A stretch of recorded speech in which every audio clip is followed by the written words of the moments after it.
Wa ma qataluhu, mereka tidak membunuhnya. Wa ma salabuhu, mereka tidak menyalibnya. Walakin syubbiha lahum, ada orang lain yang diserupakan dengannya. Pasti disalib Yesus itu. Itu catatan sejarah. Yesus pasti disalib. Allah Bapa, Allah Anak, Allah Roh Kudus. Tidak, satu. Itu kan 1 tambah 1 tambah 1. Sekarang kamu kalikan aja sekarang. 1 kali 1 kali 1 sama dengan berapa? Ustadz Abdul Somad dan Ustadz Kainama perlu tahu penjelasan Dr. Bambang Nursena. Yesus pasti disalib dan Tritunggal. Ulasan ini sangat penting dan menarik. Oleh karena itu saya mendorong berkenan menonton sampai tuntas supaya tidak salah mengerti. Kita akan terlebih dahulu menyaksikan penjelasan dari hambanya Dr. Bambang Nursena, dan di sela-sela penjelasan dari Dr. Bambang Nursena, saya akan menunjukkan cuplikan pernyataan dari Ustadz Abdul Somad dan juga Ustadz Kainama. Kita memberitakan Yesus yang disalib, salib yang diberitakan. Tetapi di luar orang kan, Yesus nggak disalib. Lah anehnya, yang mengatakan Yesus nggak disalib itu lebih pede timbang yang mengatakan setiap minggu kita mengatakan yang disalibkan pada masa pemerintahan Pontius Pilatus. Itu kan kredo sejarah, bukan sekedar kredo iman. Jelas yang nyalib siapa, di zaman siapa. Masa begitu kurang pede? Hanya dikalahkan oleh tafsir sebuah kitab suci yang muncul ratusan tahun setelah peristiwa. Benar, pasti Nabi Isa melanjutkannya. Yang menghancurkannya Nabi Isa sendiri. Yang mengatakan itu patung dia, maka itu dibantah oleh Al-Quran. Wa ma qataluhu, mereka tidak membunuhnya. Wa ma salabuhu, mereka tidak menyalibnya. Walakin syubbiha lahum, ada orang lain yang diserupakan dengannya. Bila ada orang berkata, kamu jangan kaji-kaji agama kami, jangan bahas-bahas agama kami, urus sajalah agama kamu, lakum dinukum waliyadin, kami tidak mungkin membahas agama kamu kalau Allah tidak menyebutkannya dalam Al-Quran. Jadi sebetulnya dalam konteks evangelisasi yang perlu diluruskan itu adalah minder wardahait komplek kita ini loh.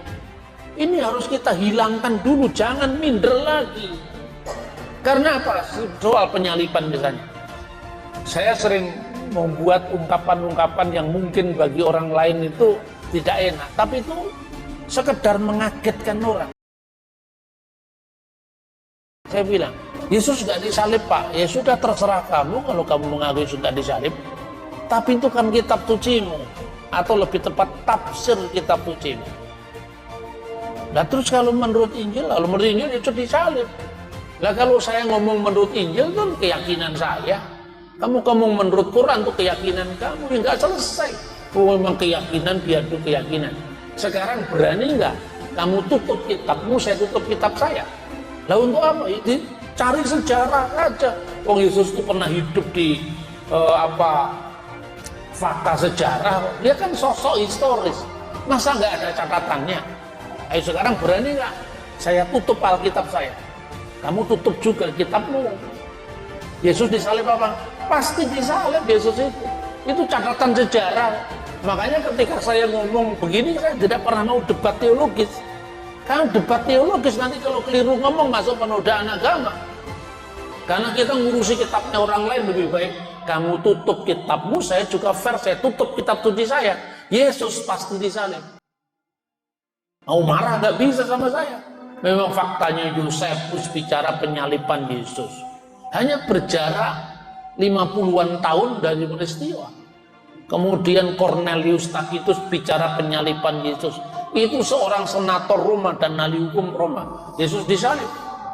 Nah yang seperti ini sudah. Jadi ada banyak hal yang menurut saya dalam agenda evangelisasi itu paradigma kita harus kita ubah.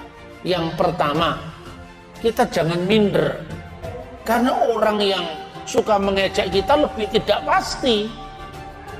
Saya sampaikan, yang disalibkan pada masa pemerintahan Pontius Pilatus itu bukan dunia antah berantah, datanya ada, iya kan? Nah, hal-hal yang lain, soal Tritunggal, soal apa keilahian Kristus, itu rata-rata orang memahami karena Tuhan disamakan dengan fisik matematika. Orang mengatakan Bapa, Putra, dan Roh Kudus 1 tambah 1 tambah 1 sama dengan 3. Karena Lukas dia sendiri yang bilang bahwa Tuhannya lebih dari 1. Nggak mau 1 gimana sih? Allah Bapa, Allah Anak, Allah Roh Kudus 3, enggak 1. Pelan-pelan ya. Allah Bapa itu berapa? 1. Allah Anak ini berapa? 1. Allah Roh Kudus 1. Jadi 3 dong. Enggak 1.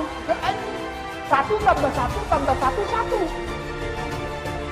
Anak SD kelas 1 nggak ada kelas, bos. Nggak ada kelas. 1 tambah 1 tambah 1 1. 3 orang dia sendiri yang bilang. Yesus duduk, Tuhan di sebelahnya. Gimana 1? Itu kan 1 tambah 1 tambah 1. Sekarang kamu kalikan aja sekarang. 1 kali 1 kali 1 sama dengan berapa? Kamu kalau baru hitung tambah-tambahan itu baru belajar menghitung. Perkalian lebih tinggi daripada penambahan. Kalau tak terhingga tambah tak terhingga tetap tak terhingga gitu. Ada banyak hal logika yang dimainkan dalam konteks mengejek iman Kristen.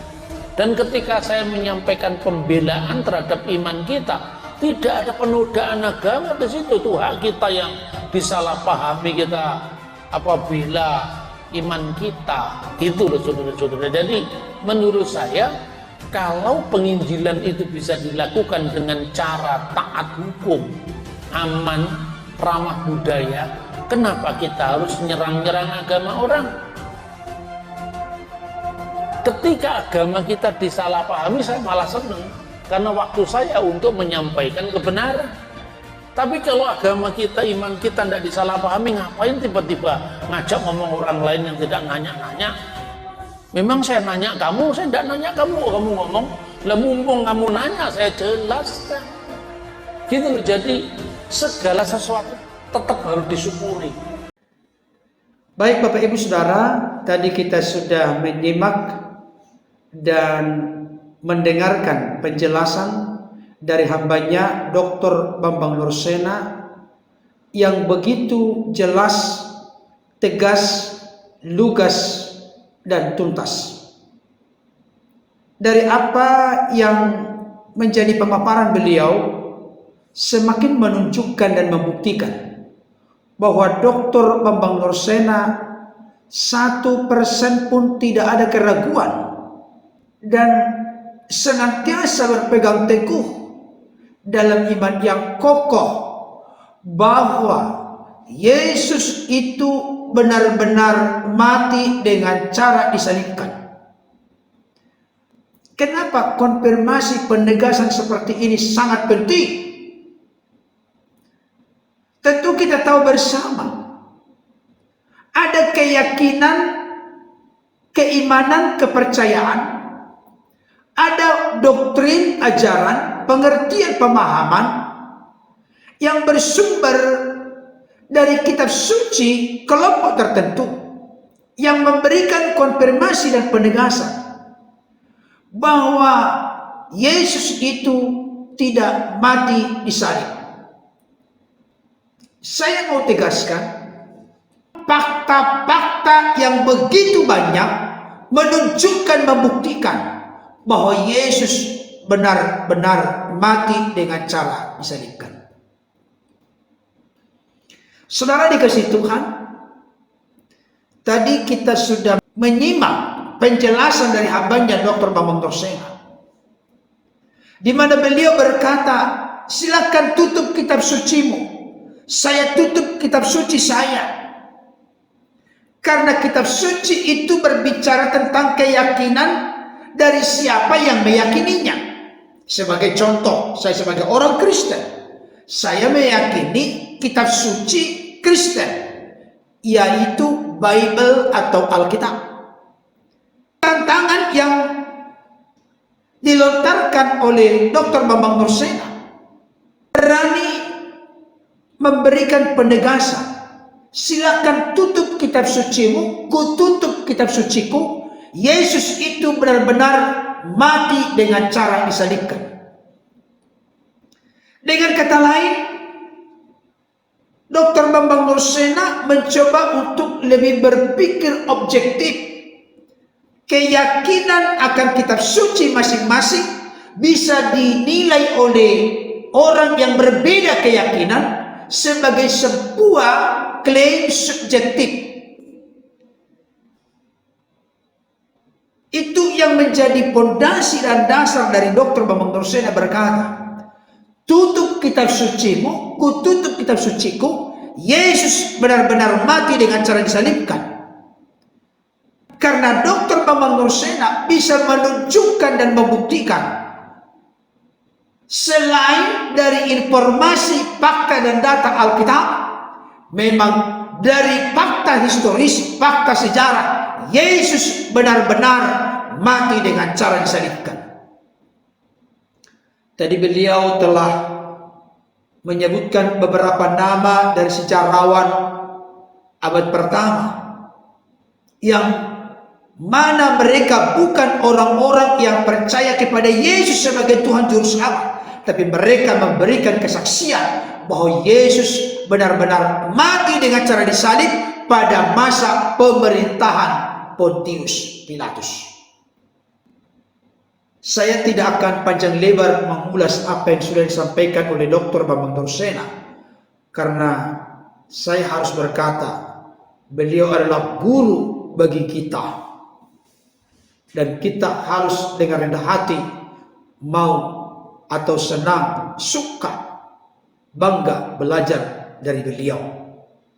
Tetapi saat ini, sekalipun Dr. Bambang Nursena sudah menjelaskan dari fakta-fakta historis, fakta-fakta sejarah bahwa Yesus benar-benar mati dengan cara disalibkan, pada kesempatan ini saya akan menunjukkan fakta-fakta Alkitab juga turut membuktikan bahwa Yesus benar-benar mati dengan cara disalibkan. Sangat banyak Bapak Ibu Saudara kalau kita soroti dari sudut Alkitab. Bisa dari fakta nubuat, betapa banyaknya nubuat terkait dengan Yesus, termasuk juga terkait dengan nubuat akan kematiannya. Itu digenapi di dalam diri Yesus. Dinubuatkan dalam perjanjian lama, digenapi dalam diri Yesus. Ada juga fakta-fakta spiritual, bahkan yang sudah tertera tertulis di Alkitab, bagaimana mereka mengalami perubahan hidup yang radikal oleh karena mempercayai dan menerima Yesus sebagai Tuhan, Raja, pemimpin, penguasa, dan Juru Selamat dalam hidupnya. Saya kasih contoh. Salah seorang dari 12 murid Yesus bernama Yakobus, saudara dari Yohanes anak Zebedeus, sampai mati dibunuh dengan pedang. Nanti murid-murid yang lain yang akhirnya percaya kepada Yesus seperti Stefanus, sampai mati dilempari dengan batu tetap setia, memperjuangkan imannya. Oleh karena sejak percaya kepada Yesus mereka mengalami perubahan hidup. Tetapi yang saya tunjukkan saat ini lebih runut Bapak Ibu Saudara. Ada juga yang disebut dengan fakta saksi mata. Saya berulang-ulang berkata, siapapun yang suka ngoceh, yang banyak bicara, membuat klaim di tahun 2000-an, di mana menolak Yesus tidak mati disalibkan, atau klaim-klaim bombastis yang lain, saya mau kasih tahu, saksi mata yang menyaksikan langsung bahwa Yesus itu benar-benar mati dengan cara disalibkan adalah hal yang harus lebih dipercaya daripada pengakuan-pengakuan orang-orang zaman sekarang. Kesaksian dari saksi mata itu lebih meyakinkan, lebih akurat, lebih dapat diandalkan dan dapat dipercaya.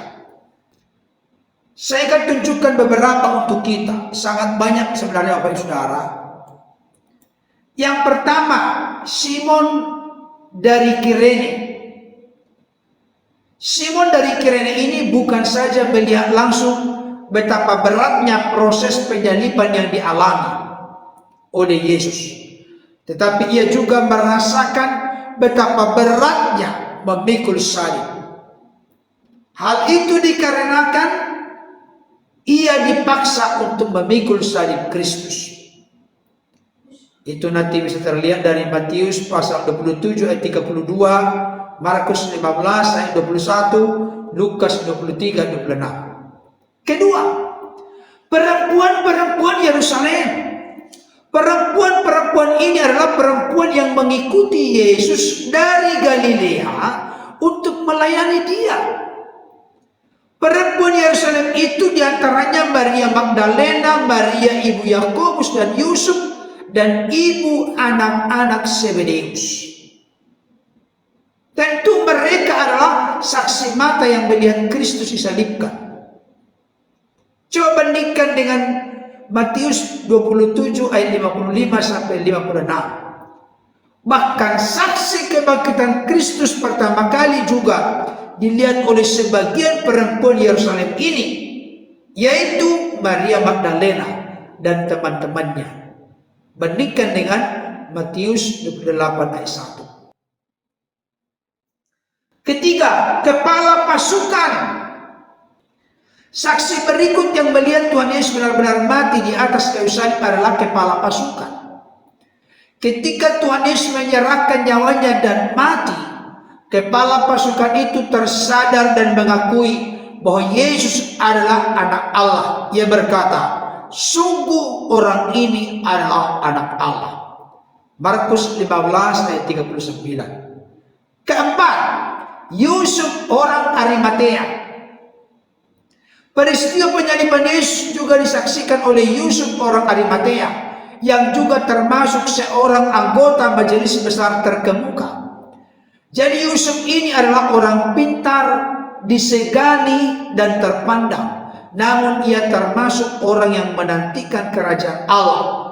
Ketika Yesus sudah mati dan hendak dikubur, dialah yang menghadap Pilatus dan meminta agar jasad Tuhan Yesus dikuburkan. Markus 15 ayat 42 sampai 47. Orang banyak. Tentu penyaliban Tuhan Yesus disaksikan oleh orang banyak sebab sebagian dari mereka hendak menyalibkannya. Orang banyak ini selain mereka yang percaya, juga mereka yang menyalibkan dia, termasuk juga pemimpin Yahudi dan prajurit-prajurit. Itu bisa dibandingkan dari Matius 27 ayat 39 sampai 42. Lukas 23 ayat 35, ayat 38 sampai 49. Saya tidak panjang lebar, fakta-fakta Alkitab ini yang begitu banyak saksi mata melihat bahwa Yesus itu benar-benar mati dengan cara disalib, tetapi jangan lupa setelah dikuburkan pada hari ketiga bangkit dari antara orang mati.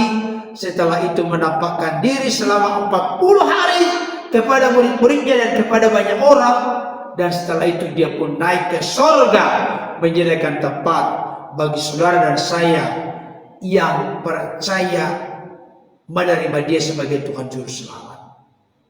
Tuhan Yesus memberkati. Amin.